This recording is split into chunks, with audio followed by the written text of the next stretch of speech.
गणित और सियासी समीकरण बन और बिगड़ रहे हैं।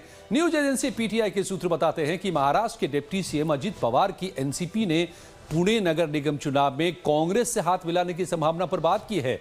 अजित ने रविवार रात कांग्रेस नेता सतेज पाटिल से फोन पर बात की और साथ चुनाव लड़ने का प्रस्ताव रखा। इस पर पाटिल ने कहा कि वो इस मुद्दे पर पहले अपनी पार्टी के नेताओं से चर्चा करेंगे, इसके बाद ही कोई फैसला लेंगे। तो क्या महायुति में भी दरार उभर रहे हैं? हालांकि इसे लेकर खबर यह भी है कि अजित पवार मुंबई में नहीं लड़ेंगे और बीजेपी शिंदे पुणे के इलाके में दखल नहीं देंगे, ताकि जहां जिसकी पकड़ है वहां उसके वोटों में बिखराव नहीं हो। उधर आम आदमी पार्टी भी बीएमसी चुनाव में जोर आजमाइश कर रही है और अपने स्टार प्रचारकों की आज लिस्ट जारी की है। इस लिस्ट में पार्टी के नेशनल और स्टेट लीडरशिप के 40 नेता शामिल हैं। स्टार प्रचारकों की लिस्ट जारी की गई है, जिसमें नेशनल और स्टेट लीडरशिप के 40 नेता हैं। अरविंद केजरीवाल लिस्ट में सबसे ऊपर हैं। मनीष सिसोदिया, भगवंत मान, संजय सिंह, सत्येंद्र जैन, आतिशी, दुर्गेश पाठक, दिलीप पांडे, सौरभ भारद्वाज, हरपाल सिंह चीमा, इमरान हुसैन जैसे कई चेहरे इसमें शामिल किए गए हैं। तो इन नामों से साफ है कि आम आदमी पार्टी अपनी दिल्ली ब्रिगेड के जरिए ही मुंबई जीतने निकली है। लेकिन दिल्ली हारने के बाद क्या केजरीवाल मुंबई फतह कर पाएंगे, ये देखना होगा। लेकिन हाल ही में पंजाब के ग्रामीण निकाय चुनावों में जरूर बड़ी बाजी मारी है और जिससे आम आदमी पार्टी का कॉन्फिडेंस जरूर लौटा है। तो सीटों को लेकर के उधर बीजेपी शिंदे के बीच भी खींचतान खत्म नहीं हो पा रही है।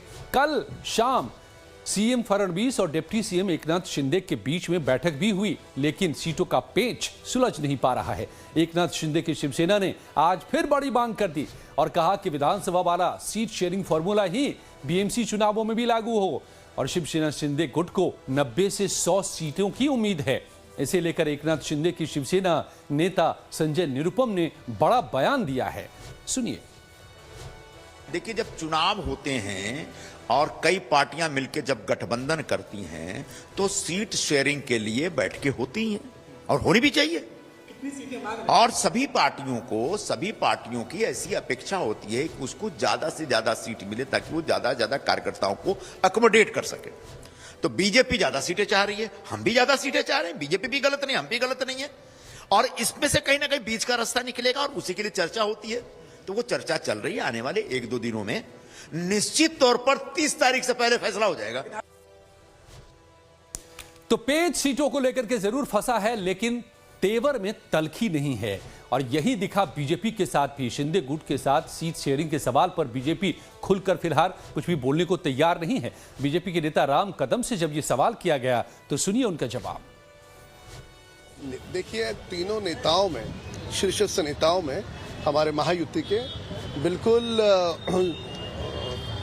आपसी अन्य दलों के नेताओं की तरह कोई मनमुटाव नहीं है और उसी के कारण हम जीत पाए कल के चुनाव में।